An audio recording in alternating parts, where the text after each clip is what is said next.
And I'm not sure if you've caught any of this John McCarthy noise that's been going on. And we've talked about this before, and it's usually a corner man, a coach, and even a wife that starts talking to the media that either spins stuff up one way or it kills something.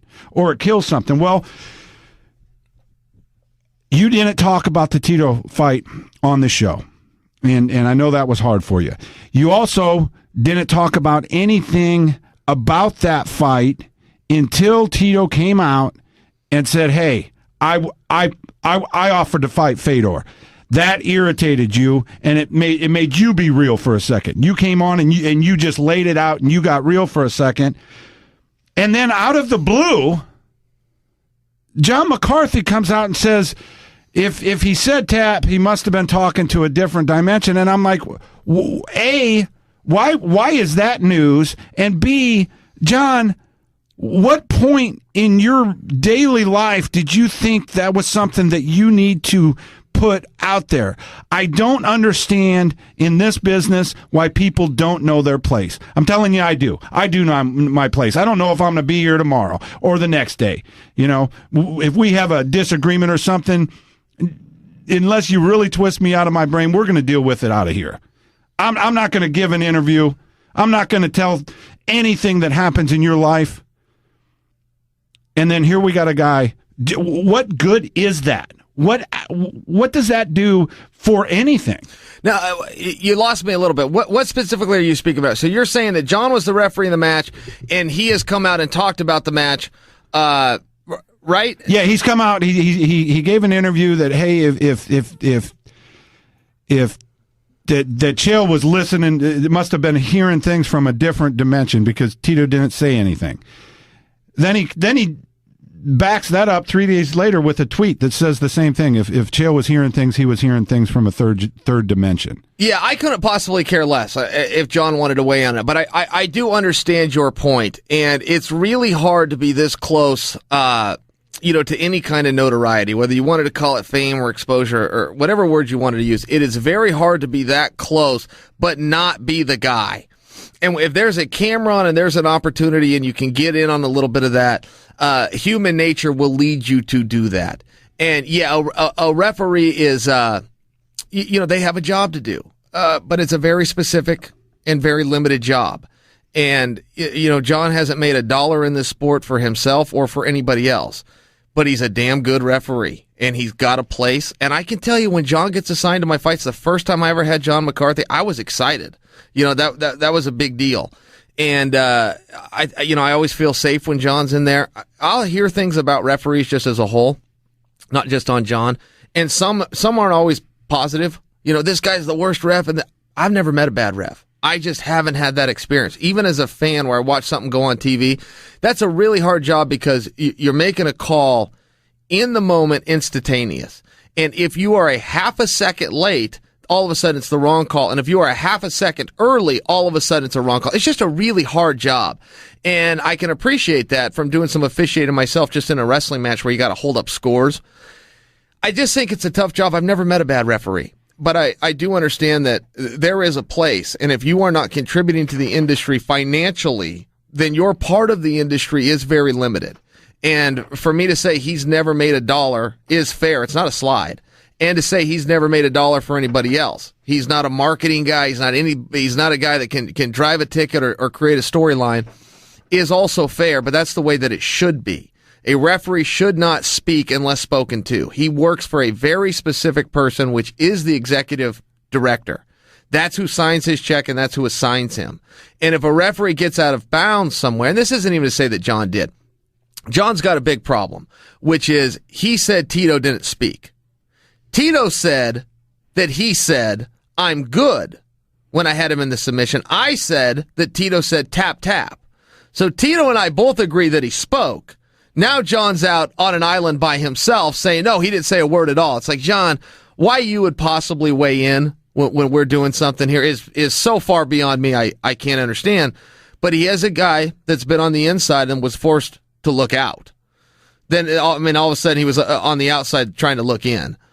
if he didn't learn his lessons from that, or he wants to go about his career in a different way, man, I got no problem with it. Go out and have your fun. But to your point, there are lanes and there are lessons learned by many guys that tried to overstep and be part of the show, but didn't have the courage or the skills to get in there and be part of the show. Listen, I didn't know you were going to go down that path last week when we were doing that Q&A. You didn't know I was going to go down this path today. I want to see you fight Tito again because, God, I just want to see it.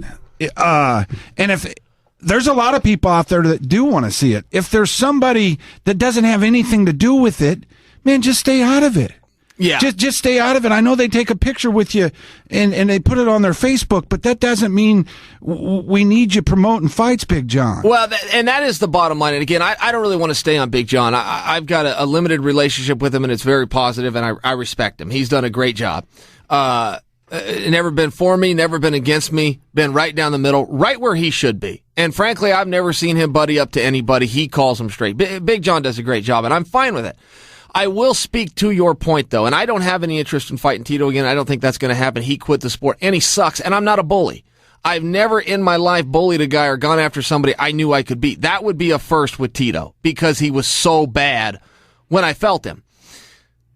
But if there is any kind of fire in an industry that can draw business, and you come out of left field as a referee who works only for a commission and an executive director who then keeps their doors open by collecting 6% of a revenue tax, and you come and throw water on a flame, that's going to be interesting for you. That's going to be very interesting for you to have a veteran like that to come out and make those kind of decisions. Again, it's his life and it's his career. That's an interesting thing to do. Now, Big John. Look, let's make this a little bit lighter note real fast, because there was something funny that happened in that. I had called Ladd. I said, hey, what happened at school today? And Ladd told me the whole story. He was very honest about it. When you met the kid's dad, even on accident, the kid had told his father the same story that Ladd had told us. So both, there's two sides to every story. This was one of those rare cases where both sides were the exact same. They both told the truth and told us what happened.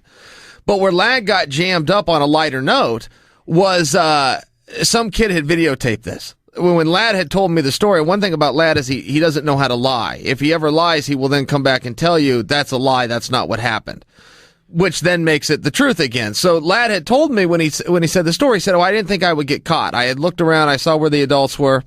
There were some girls around. But this happened. He put goo in my face, and I've been bullied for 7 years, and I went and stood up for myself, even if it was after the fact. But somebody had videotaped it and turned it into the principal. So the principal brought him in, tried to give Ladd a in-school suspension, but Ladd realized that if he did that was prison. He was just going to be sitting there with nothing to do and bored. So he told the principal, you should probably just send me home so I can cool off. Well, Ladd's home is straight across the street. He doesn't need a parent to pick him up. He doesn't need a ride, a bus. He just has to cross a street. So all of a sudden, Ladd's back in the house taking a nap and playing baseball on the video game system there. So I did think that there was a little bit of a lighter note. Nobody was hurt, so there you are. Yeah, and I was actually making a point to get riled up on you there. I wanted to bring that to a different point, and that point is this. You carve me up sometimes, and when we'll see people, and they'll be like, "Hey, how do you take that?" And I'm like, "Well, that's my part in here. That's what I do. This is Chael's show. He's giving me an opportunity. That's what I do."